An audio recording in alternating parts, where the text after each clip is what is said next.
নমস্কাৰ সৰু সৰু কিন্তু ভয় লগা কিছু ভৌতিক ঘটনালৈ প্ৰত্যেক দিনাখনৰ দৰে মই ঝৰ্ণা আহিছোঁ আপোনালোকৰ কাষলৈ আৰু আজি লৈ আহিছোঁ গোলাঘাটৰ পৰা কুলদীপ গগৈয়ে লিখি পঠিওৱা এক বৰ শিহৰণকাৰী অভিজ্ঞতা।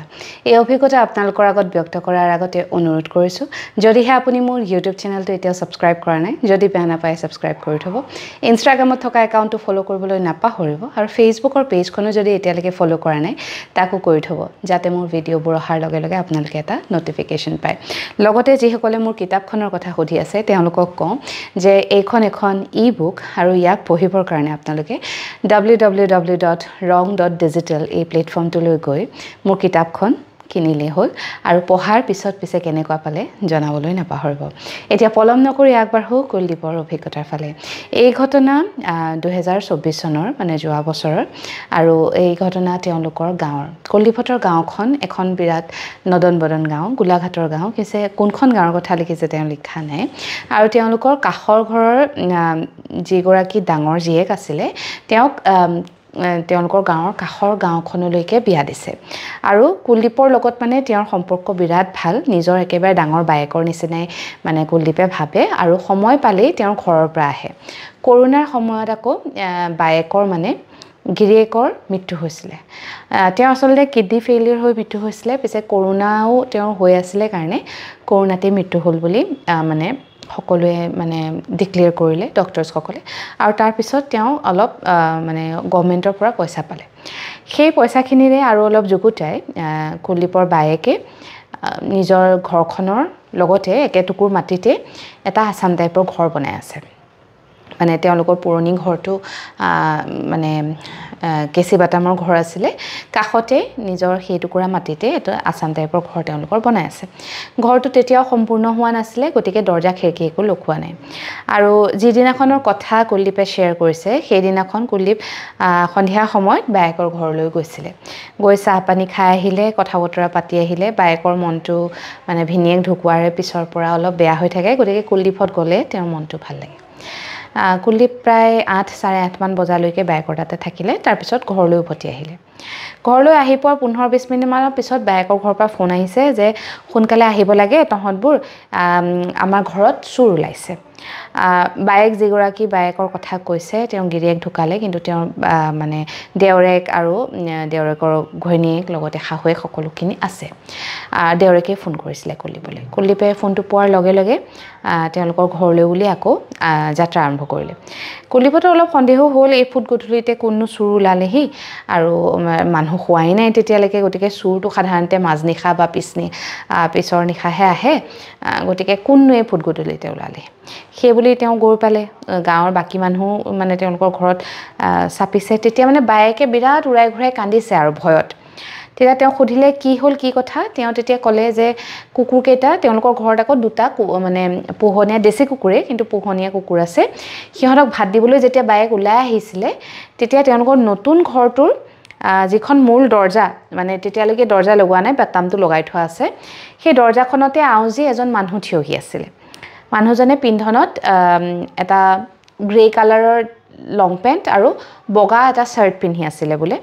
আৰু মানে তেওঁলোকৰ বাৰাণ্ডাত এটা লাইট জ্বলি আছিলে, সেই লাইটৰ পোহৰত কুলদীপৰ বায়েকে মানুহজনক দেখা পালে আৰু দেখি তেওঁ লগালগ ভয় খাই চিঞৰ এটা মাৰিলে। তাৰপিছত মানুহজন ক'লৈ গ'ল তেওঁ ধৰিব নোৱাৰিলে।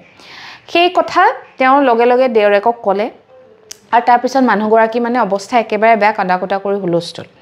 তেতিয়া সকলোৱে ভাবিলে চোৰ আহিছে চাগে, কাৰণ তেওঁলোকৰ কাঠৰ দৰ্জা খিৰিকীবোৰ বনাই ইতিমধ্যে ঘৰটোৰ ভিতৰত থৈছে, তেতিয়ালৈকে দৰ্জা লগোৱা নাই, গতিকে নিবলৈ একেবাৰে সহজ। আৰু সেইবুলি আৰু গাঁৱৰ চব মানুহে গোটেই পথাৰে পিছফালে পথাৰ আছিলে, তেতিয়া অৱশ্যে বাৰিষাৰ দিন, পানী আছে গোটেই পথাৰত, সেইফালেও চালে, কাকো নেদেখিলে। ঘৰৰ ভিতৰতো বিচাৰি তহিলুং কৰিলে, একো দেখা নাপালে। তাৰপিছত মানে চবেই আৰু বিচাৰি কুচাৰি একো নাপায় আকৌ ঘূৰি গ'লগৈ। কিন্তু যিখন গাঁৱত তেওঁলোকৰ ঘৰ তাৰে দুজন মানুহে পহৰা দিয়াৰ ব্যৱস্থা কৰিলে। লগে লগে দেওৰেকেও ক'লে আজি ৰাতি ময়ো সাৰে থাকিম, নহ'লে মানে কাঠৰ দৰ্জা খিৰিকীবোৰ চুৰ হোৱাৰ সম্ভাৱনা আছে। সেইবুলি তেওঁলোকে সাৰে থাকিলে। কুলদীপহঁত পিছে ঘৰলৈ উভতি আহিলে। কিন্তু ঘৰলৈ অহাৰ আগত বায়েকক সি আকৌ এবাৰ সুধিবলৈ চেষ্টা কৰিছিলে যে তই আচলতে কি দেখিছিলি। পিছে বায়েকৰ অৱস্থাটো দেখি আৰু গোটেই গাঁৱৰ মানুহৰ ভিৰ দেখি সি সুধিবলৈ বৰ এটা ভাল নাপালে আৰু তাৰপিছত সি ঘৰলৈ উভতি আহিলে।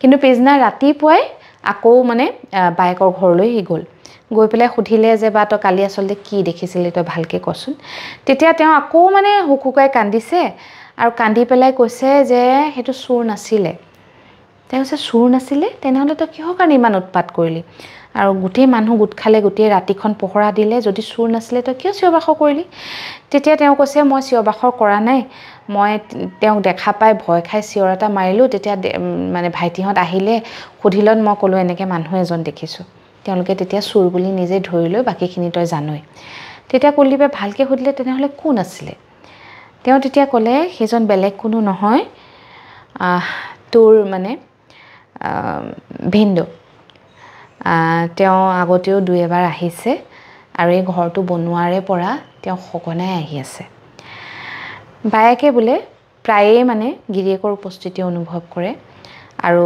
তেওঁলোকৰ চোতালখনত মানে গিৰিয়েকে খোজ কঢ়াৰ এটা টিপিকেল মানে মানে পেটাৰ্ণ আছিলে তেওঁ বাওঁ ভৰি চেণ্ডেলযোৰ চুচৰাই চুচৰাই খোজ কাঢ়ে সেই শব্দটো মানে বহুত দূৰলৈকে যায় আৰু শুকান মানে মাটিত চেণ্ডেল চুচৰালে এটা শব্দ হয় যে সেই শব্দটো বায়েকে চিনি পায় এই ঘৰটো বনোৱাৰে পৰা তেওঁ সেই শব্দটো বিৰাট সঘনাই শুনিছে আৰু তেওঁ যেতিয়া মানে সন্ধিয়া হোৱাৰ পিছত কেনেবাকৈ নতুন ঘৰটোলৈ কিবা এটা কামত যায় কিবা থ'বলৈ যায় বা বস্তু চাবলৈ যায় তেতিয়া তেওঁ অনুভৱ কৰে সেই ঘৰটোত মানে কোনোবা আছে আচলতে ভিনিয়েকৰ হেনো বৰ আশা আছিলে এটা সৰুকৈ ঘৰ বনোৱাৰ কিন্তু তেওঁ সেই আশা পূৰণ হোৱাৰ আগতেই কিডনি ফেইলিয়াৰ হৈ তাৰপিছত কৰোণা হৈ মৃত্যু হ'ল সেয়েহে হয়তো চাগে ঘৰটো বনোৱাৰে পৰা তেওঁ সঘনাই দেখা দিছে এয়া বায়েকৰ কথা দেই আৰু তেওঁ কৈছে যে তেওঁৰ আশা পূৰণ হ'বলৈ গৈ আছে কাৰণে তেওঁ চাবলৈ আহিছে এয়া বেলেগ কোনো নহয়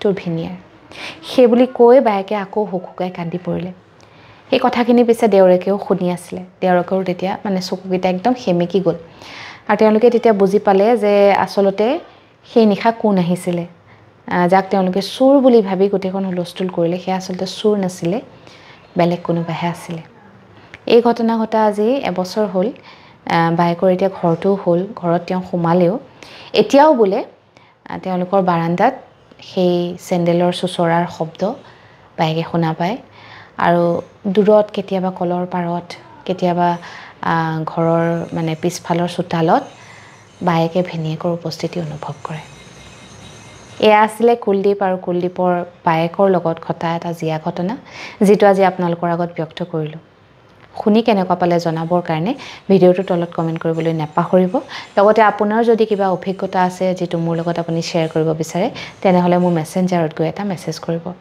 আজিৰ এই ঘটনা ইয়াতেই সামৰিছোঁ কাইলৈ নিশা এক নতুন অভিজ্ঞতা লৈ আপোনাক কাষ চাপিম এতিয়ালৈ আহিছোঁ শুভৰাত্ৰি